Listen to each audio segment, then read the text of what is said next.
मेरा सवाल एमपी जी से है। सर मैं ये पूछना चाहता हूँ कि जो सबसे ज्यादा भर्तियां निकाली जाती है सी या डी ग्रुप की होती है, जो आजकल खाली पड़ी है। देखा गया है कि न्यूज में कई बार भर्ती निकाल दी जाती है, पर ये भर्तियां हमेशा लटकी रह जाती हैं, जिससे युवाओं की बेरोजगारी, जैसा कि सभी जानते हैं कि हरियाणा नंबर 1 है। तो मैं पूछना चाहता हूँ कि जैसे ही आपकी सरकार आएगी, आपकी सरकार का इसके बारे में क्या विचार है कि सी और डी ग्रुप की जो भर्ती है सिर्फ एक, जैसे कहते हैं कि लॉलीपॉप के तरीके से दिखा दिया जाता है, युवा तैयारी करते हैं परंतु उनकी भर्ती पूरी नहीं हो पाती है। तो इसके बारे में आपके क्या विचार?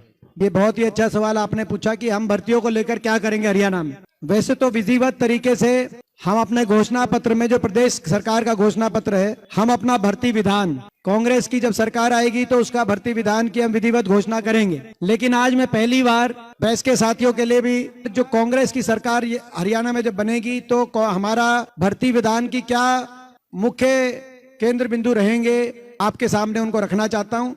मुख्य हमारा उद्देश्य है कि पक्की भर्ती हो, पारदर्शी भर्ती हो, समयबद्ध भर्ती हो और व्यापक भर्ती हो, जिसमें पहला कि हरियाणा में जो पद समाप्त किए गए हैं, खाली पड़े हैं 2 से 2.5 लाख पद, तुरंत उनकी भर्ती, पक्की भर्ती निकाली जाएगी।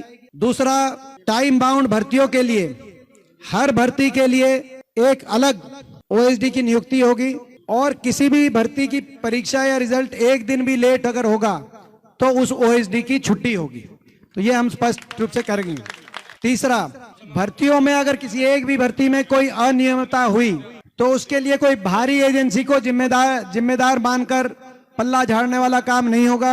एचपीएससी और एसएससी में बैठे अधिकारी, सदस्य और चेयरमैन को सीधे तौर पे जिम्मेदार माना जाएगा अगर एक भी भर्ती में एक भी अनियमितता की जाती है।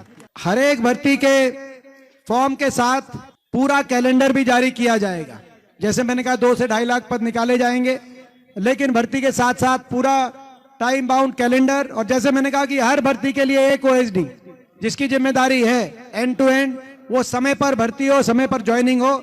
एक दिन भी लेट होगी तो उस पर कार्रवाई की जाएगी और कैलेंडर साथ में जारी किया जाएगा। और किसी भी तरह की गड़बड़ी रोकने के लिए एक अलग से कमेटी बनाई जाएगी, जिस कमेटी में के माध्यम से भर्ती संबंधित शिकायतों के लिए टेलीफोन नंबर 24 घंटे वो टेलीफोन नंबर उपलब्ध रहेगा। सभी नौजवानों को कभी भी वो टेलीफोन पे अपनी सारी बात बता सकते हैं ताकि उनका निदान किया जाए। इसके साथ साथ जो ग्रुप सी और डी में जो इंटरव्यू समाप्त हुए हैं उनका, उस बात का, उसकी शुरुआत हमारे समय ही में हुई थी। भाजपा ने उस बात को कहा कि हमने क्या, लेकिन हमारी भी जो आखिरी भर्तियां थी, जैसे जेबीटी की भर्ती थी, 14,000 जेबीटी लगे थे, उसमें इंटरव्यू के ज्यादा नंबर नहीं थे, तो वो शुरुआत उस समय हुई थी। लेकिन हम उस बात को, क्रम को जारी रखेंगे, कोई इंटरव्यू नंबर ना हो ताकि पारदर्शिता में कोई कमी ना हो। और साथ में जो ग्रुप 1 और 2 में वो जो इंटरव्यू की जो आज परिस्थिति है, उसमें भी पूर्ण विचार किया जाएगा कि उसमें कम से कम सब्जेक्टिवनेस कैसे आए ताकि पारदर्शिता का पूरा ख्याल रखा जाए। और किसी अन्य भर्ती से, अगर किसी अन्य भर्ती के प्रश्न अगर दूसरी भर्ती के एग्जामिनेशन में रिपीट किए जाते हैं तो उसको भी पेपर लीक की श्रेणी में माना जाएगा। ये भी हमारा जो एक पॉइंट है। इसी रूप से किसी भी भर्ती का पेपर लीक होने पर एजेंसी के साथ साथ सेक्रेटरी से लेकर पूरे कमीशन की जो है जिम्मेदारी भी होगी और जांच भी होगी। ये भी हम साथ साथ कहना चाहते हैं। और दोबारा पेपर लीक या भर्ती गड़बड़ी होने सूरत पे पूरे भर्ती कमीशन को बर्खास्त करके पुनर्गठित करने का काम हमारी सरकार करेगी।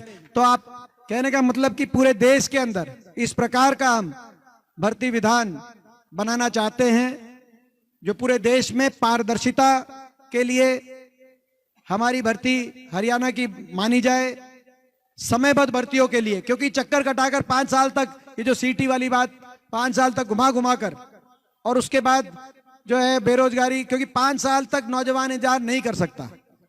तो समयबद्ध, पारदर्शी और व्यापक भर्ती, ये इस उद्देश्य के साथ हम ये अपना भर्ती विधान अपने घोषणा पत्र के माध्यम से विधिवत रूप से हम लेके आएंगे। आज मैंने कुछ मुख्य बिंदुओं आपके साथ पहली बार उनको शेयर किया है, लेकिन आप लोगों में से अगर किसी को इस पे कुछ और सुझाव देना है, इसको और अच्छी तरीके से हम कैसे लेके आएं, तो आप वो सुझाव आप देते रहें ताकि हम उन सुझावों को भी अपने घोषणा पत्र में शामिल करें।